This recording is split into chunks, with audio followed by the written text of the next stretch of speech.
Well, hindi nga po ang nangyaring tapatan ng Lakers at Denver Nuggets kanina. Panalo na nga po sana ang Lakers pero naipasok pa ni Jamal Murray ang game-winning shot mula sa mid-range.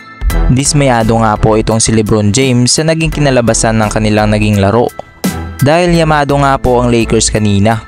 Dahil tinambakan lang naman nila ng 20 points kanina ang Denver Nuggets sa third quarter sa score na 68-48. Ngunit nakahabol nga po ang Denver Nuggets sa Lakers nang ma-foul trouble itong si Anthony Davis. Napaka-dominante nga po ni Anthony Davis kanina na may 32 points na kaagad sa third quarter at 13 out of 14 sa field goal. Nagtala nga ng 13 straight shots si Anthony Davis kaya lumobo ang kalamangan ng Lakers.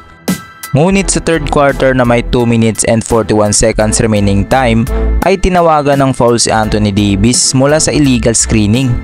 Kaya pinaupo muna ito ni Coach Darvin Ham at doon nga nakuha ng Denver Nuggets ang kanilang momentum at ang 20 points lead ng Lakers ay naibaba nila ng 11 points at sa pangungunan nito ni Nikola Jokic.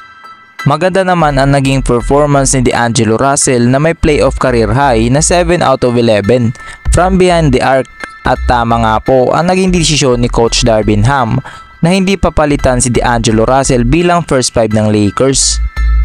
At sa kabilang koponan nga po ay medyo maalat nga itong si Jamal Murray na maagang binutatan ni LeBron James at sa fourth quarter naman ay nagtala lang itong si Jamal Murray ng 3 out of 16 from the field. At meron lang itong 6 points, 5 assists and 2 rebounds sa 27 minutes playing time nito.